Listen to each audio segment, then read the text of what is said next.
The contents of the Parachute Advice podcast or the associated social media sites are for informational purposes only.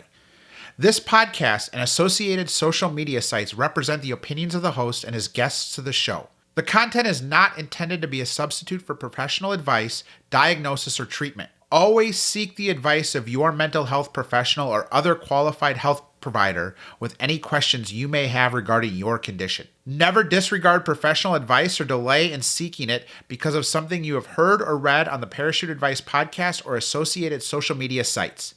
If you are in crisis or you think you may have an emergency, call your doctor or 911 immediately. If you are having suicidal thoughts, call 1-800-273-TALK. That's 1-800-273-8255 to talk to a skilled, trained counselor at a crisis center in your area anytime. The National Suicide Prevention Lifeline. If you are located outside the United States, call your local emergency line immediately. Hi, I'm Thomas. Welcome to the Parachute Advice podcast. My life has taken a lot of twists and turns, and on this podcast, I will dive into those experiences. The goal is to help everyone listening learn from my experiences and hopefully avoid some of the mistakes I've made.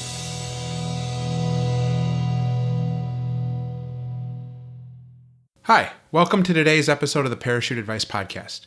I'm your host, Thomas. Today I want to talk to you about something very different, but I think something that is very important to weight loss: mental health.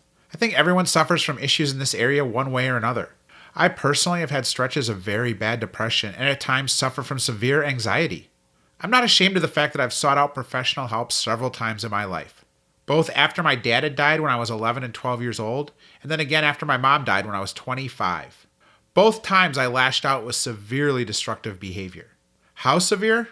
Well, after my dad died, I was expelled or pulled from school before being expelled 2 separate times, finally landing on a school that was very understanding of my behavior. What do I mean by this? I was the kid who did everything possible to not put the effort in. This has been me for years. I often joke that if I had put in even half the effort I did on not doing things, I would be a millionaire inventor. While in high school, I would often have a C or D GPA in basic courses to go on and take an AP class and score an A because I found it of interest and put the effort in.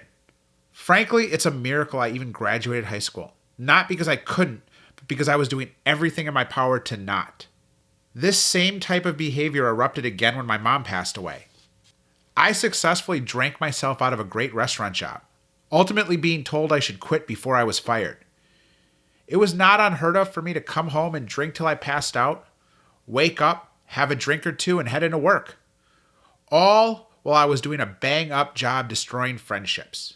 Like I mentioned in previous episodes, this fatalistic view I'd had would often erupt in me just ending friendships and then blaming everyone else for this having to happen. One thing that helped me with this was a life-altering series of events 13 years after graduating college.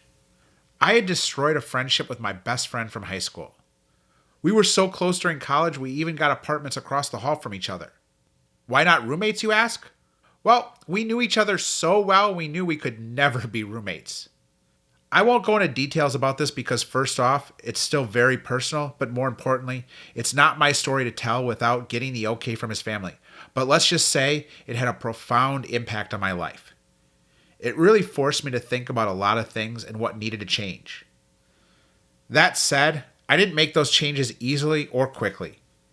If anything, I headed further down the rabbit hole of why does anything matter if at the end it all just goes away. I let this impact both my professional and social life. I was extremely depressed and heading down a familiar path of destructive behavior. What stopped me? Several things. The realization that at 40 years old, the consequences would likely be life-altering and not in a good way. My sister is the only remaining family I have, would be horribly disappointed in me. And finally, if I really just wanted to end this all, I could at any point in time, but something was stopping me and I needed to figure out what that was. What was it besides my sister and her disappointment that kept me grounded? If I didn't figure this out sooner or later, I would be right back into a self-destructive spiral. The only item that continued to come to the front of my mind was the idea I mentioned back in episode 1. That is that a person can do anything or be anything they want to. You just need to put the work in. How could I hypocritically sit around saying this if I didn't hold myself to the same standard? And here I sit, physically, mentally, and financially in the best position I've been in my life. How did I do this? First off, it meant being very honest with myself. That might be the hardest thing I've ever had to do. I tell people this simple story. The hardest day for me ever was the day I decided I was and could be happy with the person I had become and could build from there. Why is this the hardest moment of my life, at least mentally? It means that everything that made me, shaped me, was inherently a good thing, or at the very least resulted in positive outcomes. Think about this. I just said losing my parents, the two greatest tragedies in my life, were inherently positive events. Does it mean I wanted that to happen or would wish this to happen on anyone else? Hell no. But it did happen and it shaped me, and I have to be okay with that to grow and evolve. So here I sit, working every chance I get to embrace hardship and use it to better myself. From here, I began to look at the little things that were impacting my ability to be happy. How could I be a better friend? How could I be a better brother? How could I be a better person overall? What did I control that I needed to change to do these things? First, for me, was looking for a new job that would get me out of a toxic environment. The place I worked and the overall environment was not good for me mentally. This is no comment on the company or the people. It was purely a personal decision to improve my situation. Ironically, within 6 months of finding a great job and company, I started this epic weight loss journey. I often found that I struggled in the arena of emotional intelligence. What is emotional intelligence? As defined in the Cambridge Dictionary, it is the ability to understand and control your own feelings and to understand the feelings of others and react to them in a suitable way. I often tell people I talk with, when you lash out, ask yourself why. It's usually a fight or flight reaction to stimulus. This is a place I struggle with and have to work on every day. When I find myself doing it, first off, I step back, apologize, and then the moment time allows, I analyze what triggered this. Why did I lash out and why in that situation? Once I know the root cause, I ask, how do I eliminate that from my life? Or how can I better position myself mentally to react when it happens again? I've spent a lot of time focused on this. I also make sure to listen to my inner voice and try to understand what is driving the mental struggle in the moment. I have come to realize often there's an underlying reason for why you are stressed or depressed. This is not to downplay clinical depression. That is a very serious issue, and I would encourage people to reach out and get professional help anytime you need it. I recently read an article from the Harvard Business Review that had these great simple steps for when you need to cool down. Breathe. Simple mindfulness techniques can be your best friend in tense situations, and none is more straightforward and accessible than using your breath. Next, focus on your body. Sitting still when you're having a difficult conversation can make the emotions build up rather than dissipate. Experts say that standing up and walking around helps to activate the thinking part of your brain. Try saying a mantra. This is a piece of advice I've gotten from Amy Jen Su, managing partner of Parvis Partners and co-author of Own the Room. She recommends coming up with a phrase that you can repeat to yourself to remind you to stay calm. Next, acknowledge and label your feelings. Another useful tactic comes from Susan David, author of Emotional Agility. When you're feeling emotional, the attention you give your thoughts and feelings crowds your mind. There's no room to examine them, she says. To distance yourself from the feeling, label it. Call a thought, and an emotion, she says David. Take a break. In my experience, this is a far underused approach. The more time you give yourself to process your emotions, the less intense they are likely to be. So when things get heated, you may need to excuse yourself for a moment. Get a cup of coffee or a glass of water, go to the bathroom, or take a brief stroll around the office. Be sure to give a neutral reason for why you want to stand up and pause the conversation. Next, I'd like to talk about social media and the impact it has on our daily mental health, as well as the longer-term impacts it can have. Too often, things like the quote doom scrolling and going down the proverbial rabbit hole of negativity on social media is just death by 1,000 cuts. I was lucky to not go through high school or college with social media, so I still remember how to live without it. I try to limit my interaction with social media and the internet at times, but it's absolutely had impacts on my mental health. I've gone as far as turning my smartphone off or putting it in Do Not Disturb for whole weekends. One of my favorite things about riding my motorcycle, at least for me, is that there's no way to be on the phone while I'm just out exploring the country roads. Recently, as part of a trip, I went completely old school to disconnect. What do I mean? I turned off my phone, I turned off my bike's GPS, and used handwritten directions on my arm to navigate. I also try to find ways every day to just go about my life being happy with what I have. I try to remind myself my terrible story or situation is someone else's dream situation. When you're upset you got a flat tire, there's someone out there dreaming of having a car so they can get a better job and have that flat tire. When you hit a weight loss plateau and are frustrated you haven't lost weight in weeks, someone is crying themselves to sleep because they just hit their heaviest weight and feel lost in how to even start the weight loss journey. Too often, what we see on social media is the sanitized version of other people's lives. We see them on their dream vacation. But we don't see that they just took on thousands in credit card debt to have that trip, or forgoed contributing their retirement accounts. We see the happy Christmas morning picture of opening gifts, but we don't see that the husband and wife just had a huge fight, or that the kids are completely out of control. Why do I talk about all of this? Because it has a huge impact on our mental health and in turn, our physical health. Who hasn't just had that day where they get so depressed they say, screw it, I'm eating the whole pint of ice cream. God knows I have. Then the next day your weight is up a pound. Luckily, it's from the physical weight of the ice cream.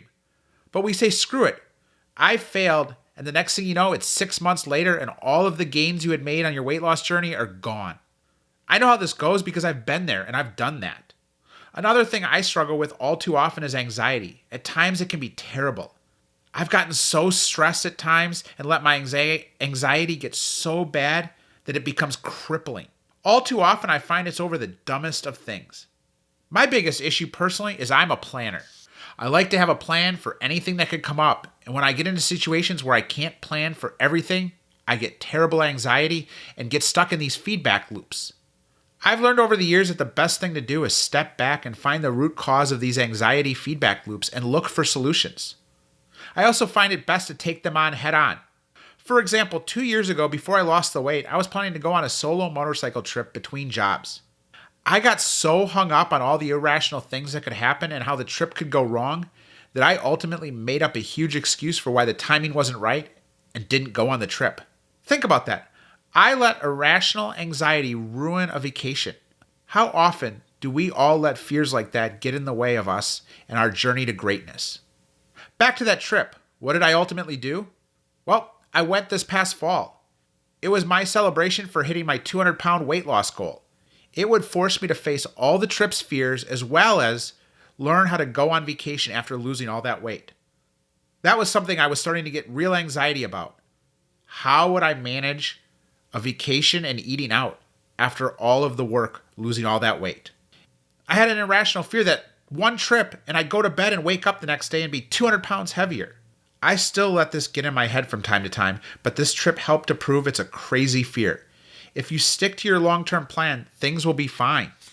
I had 4 iconic Wisconsin restaurants and 3 breweries I planned to visit. I had no intention of limiting myself, but at the same time, I would make good decisions. Like, I don't need 2 cheese sandwiches from the cheese shop. 1 would do, but don't stress about the fact that it was full-fat cheese or not low-calorie bread. I stopped at a cute little ice cream shop and enjoyed one of my favorite flavors, Blue Moon. I had an amazing steak dinner one night. What happened after all this eating? Well, I gained 6 pounds by the time I was back, but within 7 days was back to the weight I had been before the trip. Nothing was ruined. As for the trip itself, I identified all the items I was worried about and made a plan to deal with it. What if my battery died? What if I broke down? What if I got a nail in my tire in the middle of nowhere? This was easy. I have roadside assistance through both my insurance and my Hog membership.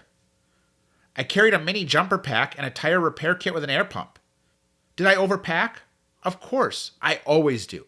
But as a result, I had a plan for all the things I was stressed about and was able to just enjoy the trip. I mean, realistically, who doesn't overpack for a trip? Sometimes when I pack, you'd think I plan to shit my pants twice a day anytime I travel. 3-day trip, need 6 pairs of underwear. Summer in the Midwest, I better have a raincoat and a winter jacket. So you ask, how does this all apply to weight loss? Simple. Be open to what is going on in your head and identify the root cause. Is it a big vacation and how you'll handle eating out? Is it the first big celebration like a friend's wedding? Is it going from weight loss to maintenance? All of these are things I have struggled with and learned to work through. Going on maintenance has been the hardest part of this whole journey. I'll have an upcoming episode about this and all the things I've done to be successful at it and the struggles I've had. But today, I want to leave you with the opening section of the Serenity Prayer, a prayer written by the American theologian Reinhold Niebuhr. God, give us the grace to accept with serenity the things that cannot be changed, courage to change the things which should be changed, and the wisdom to distinguish the one from the other, living one day at a time, enjoying one moment at a time, accepting hardship as a pathway to peace. Thank you for listening, and I look forward to you joining me for future episodes of the Parachute Advice Podcast. You can contact me at parachuteadvicepodcast@gmail.com. That's all one word, parachuteadvicepodcast@gmail.com. You can also follow me on Instagram at Parachute Advice. Thank you for listening, and please like and subscribe wherever you get your podcasts.